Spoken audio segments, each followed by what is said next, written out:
toute la famille. Moi, c'est Divine Alice, qui est votre chroniqueuse d'aujourd'hui dans l'émission Five on Mic, qui est l'émission qui parle plus haut la vérité que les autres parlent plus bas.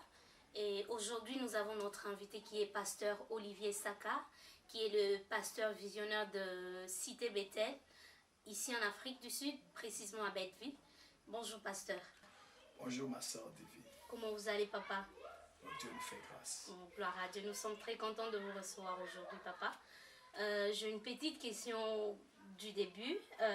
Papa, comment reconnaître la voix de Dieu? Comment reconnaître l'appel de Dieu dans nos vies? Right. Merci beaucoup, la sœur Divine. Grand merci au fondateur, au visionnaire de l'émission Five on Mac. Merci pour me choisir comme votre invité du jour.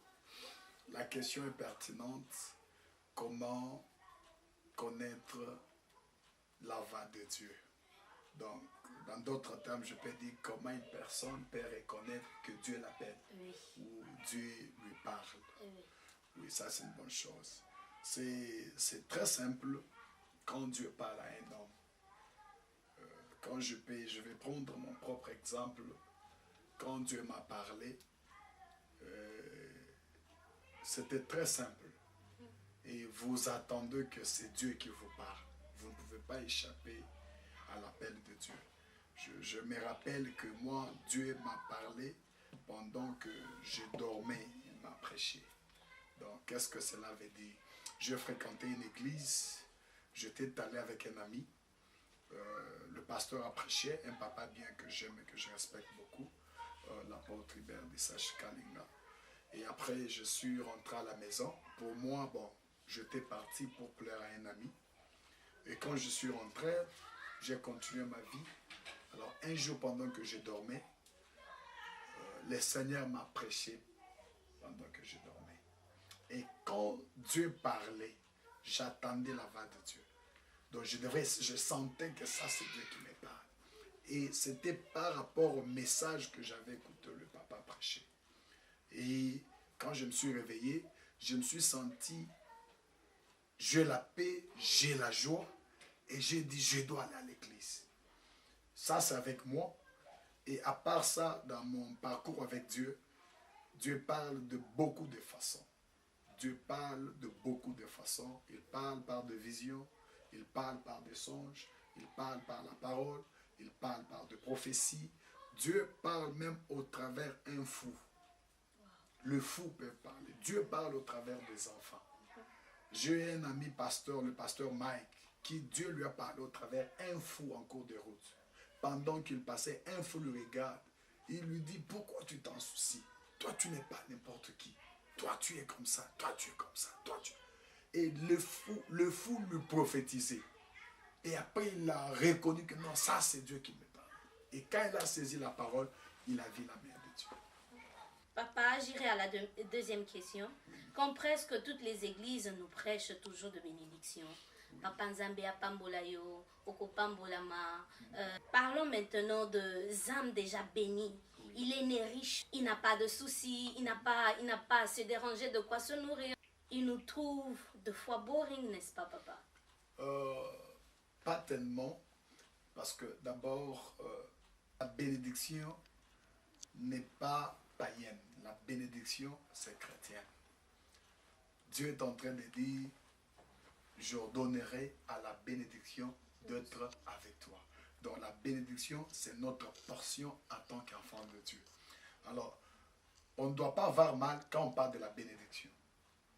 Alors, quelqu'un qui a beaucoup d'argent, qui a beaucoup de biens. Quand il vient à l'église, on lui parle de la bénédiction. Oui, la bénédiction, c'est un paquet. Quand on parle de la bénédiction, on ne voit pas seulement l'argent. C'est aussi une erreur que nous faisons dans nos églises. Quand on dit que le Seigneur vous bénisse, les gens voient que l'argent et les voyages. La bénédiction n'est pas ça.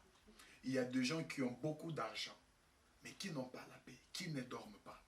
Il y a les gens qui ont beaucoup d'argent. Ils mangent toutes les nourritures avec les vitamines possibles, mais ils ne sont pas en bonne santé. Il y a les gens qui ont beaucoup d'argent, Ils sont dans le mariage. Les docteurs leur ont déclaré, ils sont positifs, ils peuvent avoir des enfants, mais ils n'ont pas d'enfants. Alors, un tel couple, quand il vient au Seigneur, sa bénédiction n'est pas avoir le dollar. Sa bénédiction n'est pas aller aux États-Unis. Mais sa bénédiction, c'est que Dieu les donne des enfants. Et la Bible dit, c'est la bénédiction de l'Éternel qui enrichit et ne fait suivre d'aucun chagrin. Alors, quelqu'un qui est perdu dans le péché, qui n'a pas la vie éternelle, lorsqu'il se rencontre avec le Seigneur, c'est une bénédiction pour lui. Parce que Dieu le bénit pour la vie éternelle. Il n'ira pas à l'enfer, mais il entrera dans l'éternité. Alors, la bénédiction, notez bien, c'est un paquet dans lequel nous avons la paix, nous avons la joie, nous avons l'argent, nous avons les enfants, nous sommes en bonne santé et nous avons la vie éternelle. C'est ça la bénédiction. Ok. C'est correct. Papa, pourquoi les athées, le non-croyant, les gens qui ne croient pas en Dieu, ne croient plus aux pasteurs ou aux croyants? Oui. C'est à cause de quoi? Qu'est-ce qui fait à ceux qui ne croient pas? Donc les non-croyants, pourquoi les non-croyants Oui. ne croient pas Aux pasteurs, ils ne croient pas à la aux chrétiens croyance, ou à oui. la croyance de Jésus-Christ. Oui. Là, ça, c'est une très bonne question. Et il y a beaucoup de raisons. Il y a beaucoup de raisons qui peuvent faire que les gens ne croient pas à la chrétienté, ils ne croient pas au pasteur. Premièrement, nous ne croyons pas au pasteur, nous croyons en Dieu.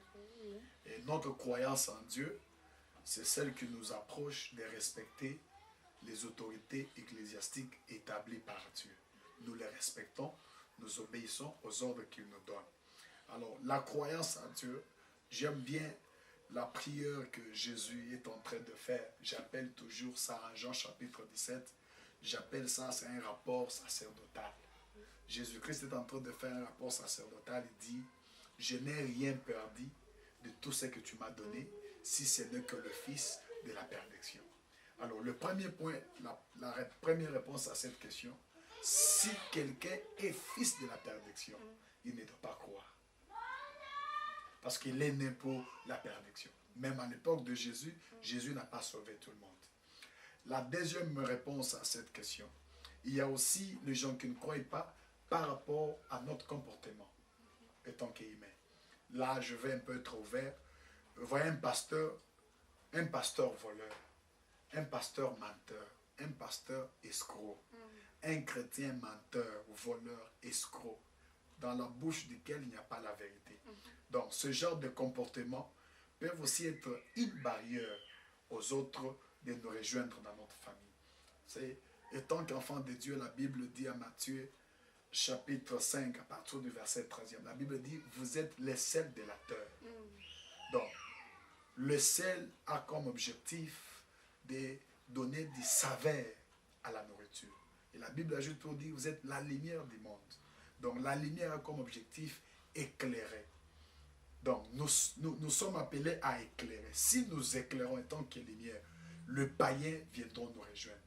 Mais si nos habitudes, notre comportement, notre façon de faire les choses n'éclairent pas, c'est une grande barrière que nous devons faire un effort pour enlever sur notre chemin afin que les autres viennent nous rejoindre dans la famille de Jésus-Christ. Donc c'est un peu ça. Si je n'ai pas encore ajouté, s'il y a quelque chose, je crois que c'est un peu ça. La première des raisons, c'est s'il est le fils de la perdition. La deuxième raison, c'est notre comportement et façon de faire les choses. Nous devons tout faire selon le modèle de Jésus-Christ. Nous devons éviter, il y a deux erreurs que nous devons éviter étant qu'enfants de Dieu. L'escroquerie dans l'église. Et ce qui reste vrai, il y a le vrai, il y a aussi le faux. Mais je suis sûr et certain qu'il y a beaucoup de vrai. Eh bien, nous allons aller sur une autre question. Pasteur, pourquoi les églises sont devenues des endroits où on cache de mauvais caractères, du genre, tu vois, une sœur avec une autre sœur, la sœur qui prie tellement, sambelaka makasi, mais alobanakana, moninga na yete, na sœur wanate. Pourquoi ces genres de choses c'est font seulement à l'église? L'église, les gens qui ne se parlent pas à l'église ou les rankings à l'église. Je peux dire, s'il me faut répondre à cette question,